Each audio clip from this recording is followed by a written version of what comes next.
साथ हमारे managing editor मनोरंजन भारती इस वक्त जुड़ रहे हैं।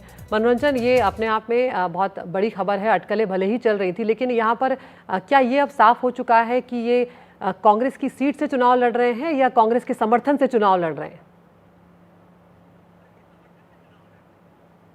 नहीं, अब ये तय हो गया कि कांग्रेस के टिकट पे चुनाव लड़ेंगे बजरंग पूनिया, बादली सीट से चुनाव लड़ेंगे और विनेश फोगाट जो है वो उनकी जो ससुराल की सीट है जींद वाली, जो जुलाना की सीट है, उससे चुनाव लड़ेंगे। हालांकि एक और सीट जो है वो दादरी, उसके भी नाम की चर्चा है। और आपको बता दूं कि जब से आपने देखा होगा किसान जब आंदोलन जब इनका शुरू हुआ था, जब रेसलर्स का, और जिस ढंग से इन्होंने भारतीय कुश्ती संघ के खिलाफ आंदोलन किया था, उस वक्त भी कहा गया था कि जो है कांग्रेस जो है वो समर्थन कर रही है। उसके बाद जब विनेश फोगाट पेरिस से लौटी और जिस ढंग से दीपेंद्र हुडा उनके साथ लगातार बने रहे, उन्होंने एयरपोर्ट पे विनेश फोगाट का वेलकम किया था। और उसके बाद रैली के शक्ल में जब वो अपने गांव जा रही थी उसमें भी दीपेंद्र साथ थे। और आज दीपेंद्र जो है खुद इन दोनों पहलवानों को लेकर के गए थे।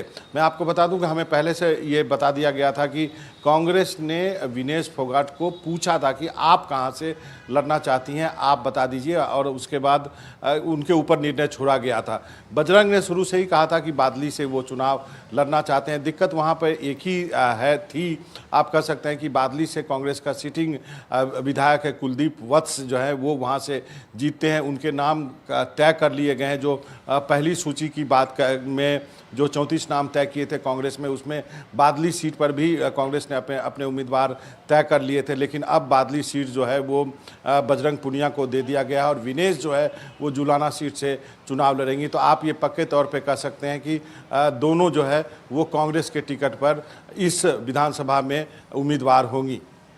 बिल्कुल मनोरंजन, हमने देखा था कि अभी हाल ही में विनेश जो है उन्होंने अलग अलग क्षेत्रों में जाकर खाप पंचायत के जो नेता होते हैं उनसे मुलाकात की थी, उनसे बातचीत भी की थी। यहाँ पर ये सवाल भी उठ रहे थे क्योंकि उन्होंने पहलवानी से संन्यास लेने की बात कही थी, लेकिन क्या अगला ओलंपिक वो लड़ेंगी या नहीं, इसको लेकर भी कई कयास लग रहे थे। लेकिन अब क्या उसको लेकर भी तस्वीर साफ हो पाई है?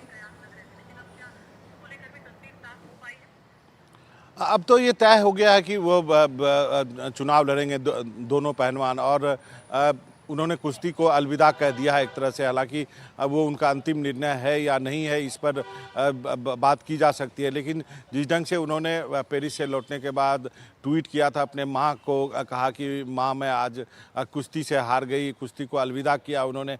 आपको बता दूं कि जो दादरी सीट से लड़ने की बात ये हो रही है उसकी पीछे भी एक दिलचस्प कहानी है। दादरी से आपको मालूम है कि किस ढंग से बीजेपी से बबीता फोगाट जो चुनाव लड़ती हैं। बबीता फोगाट जो है वो वही हैं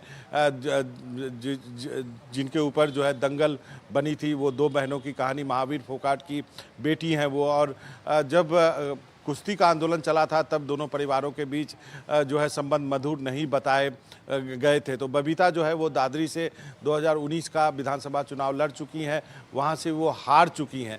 तो एक ये कहा जा रहा था कि यदि दादरी से विनेश लड़ती हैं तो एक ऐसा मुकाबला देखने को मिलेगा जहाँ पे दो चचेरी बहनें जो है एक दूसरे के सामने होंगी।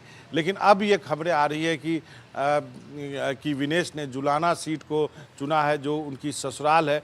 और यदि जुलाना सीट से ही, हालांकि उनके पास ऑप्शन है, उनसे ऑप्शंस मांगा गया था कि वो कहाँ से चुनाव लड़ना चाहती हैं। तो जो खबरें आ रही है उसके अनुसार मुझे जो बताया गया है कि वो शायद जो है वो दादरी सीट अवॉइड करना चाहती हैं और जुलाना से लड़ना चाहती हैं। लेकिन बजरंग जो है शुरू से ही बादली से लड़ना चाहते थे। और बादली में आप कह सकते हैं कांग्रेस ने अपने एक सिटिंग विधायक के सीट पर बजरंग पूनिया को चुनाव मैदान के लिए में उतारा है। एक तरह से आप कह सकते हैं टिकट आधिकारिक घोषणा होनी बाकी है, लेकिन जो हमारी जानकारी है कि वो बादली से बजरंग चुनाव लड़ेंगे। तो ये कहानी है। और अब जो है आधिकारिक लिस्ट की पुष्टि में इनके नामों की पुष्टि होगी। आपको बता दूं कल जो मीटिंग हुई है उसमें 66 नाम जो है कांग्रेस ने तय कर लिए हैं 90 में से। और अब जो है बाकी जो है कुछ सीटें इसलिए रोकी गई हैं कि आपको मालूम है कि आम आदमी पार्टी के साथ कांग्रेस के गठबंधन के लिए कमेटी बनाई गई है, कुछ सीटों पर चर्चा होगी। मेरी जानकारी के अनुसार 5 से 7 सीट कांग्रेस आम आदमी पार्टी को देने के लिए तैयार है। अब देखते हैं कि वो कमेटी जो है वो कांग्रेस की तरफ से और आम आदमी पार्टी की तरफ से क्या बातचीत होती है और कितनी संख्या पर जो है हरियाणा में दोनों पार्टियों के बीच समझौता होता है। बिल्कुल मनोरंजन, आप और हम अच्छे से जानते हैं कि जब पहलवानों ने विरोध किया था बृजभूषण शरण सिंह के खिलाफ तो किस तरह के आरोप जो हैं उन पर लगे थे कि भाई कांग्रेस का या विपक्षी पार्टियों का समर्थन उन्हें हासिल है। ऐसे में बजरंग और विनेश दोनों को ही जब ये चुनावी मैदान में उतरेंगे तो इस तरह के आरोपों को एक बार फिर से झेलना होगा, तो ये लड़ाई उनके लिए आसान नहीं होने वाली है। देखिए निश्चित रूप से अब ये तो खिलाड़ी हैं, दांव पेच जो है वो कुश्ती के मैदान में जानते हैं, राजनीति के मैदान में नए हैं, लेकिन उनको मालूम है कि जब वो राहुल गांधी से मिले हैं और जब राहुल गांधी से मिलने का मतलब ही यही है कि वह ये बात तय हो गई है कि वो दोनों चुनाव लड़ेंगे। अब उनके लिए एक ये नया एरिना है और कुश्ती के दांव पेच थोड़े यहाँ पर वैसे नहीं चलते जैसा आप खेल में लगाते हैं, लेकिन राजनीति इनके लिए नहीं है। लेकिन एक अच्छी बात है कि राजनीति में ऐसे लोगों को आना चाहिए, अलग अलग फील्ड के लोगों को आना चाहिए। बीजेपी की तरफ से देखिए योगेश्वर दत्त भी चुनाव लड़ते हैं, इस बार भी जो है वो टिकट मांग रहे हैं। हालांकि योगेश्वर दत्त जो है आपको मालूम होगा लंदन ओलंपिक के मेडलिस्ट है, एक चुनाव बीजेपी से हार गए हैं, लेकिन वो भी टिकट के लिए लगे हुए हैं। तो अलग अलग क्षेत्र से लोग टिकट मांगते हैं और शायद लोगों को लगता है कि कांग्रेस का शायद हरियाणा में एज है, तो उसको लेकर के ये खिलाड़ी भी चाहते हैं कि इस बार जो है ये मौका नहीं गवाया जाए। और यही वजह है कि कांग्रेस भी चाहती है कि यदि कुछ खिलाड़ी आते हैं उनके पाले में तो वो भी एक अच्छी शुरुआत होगी।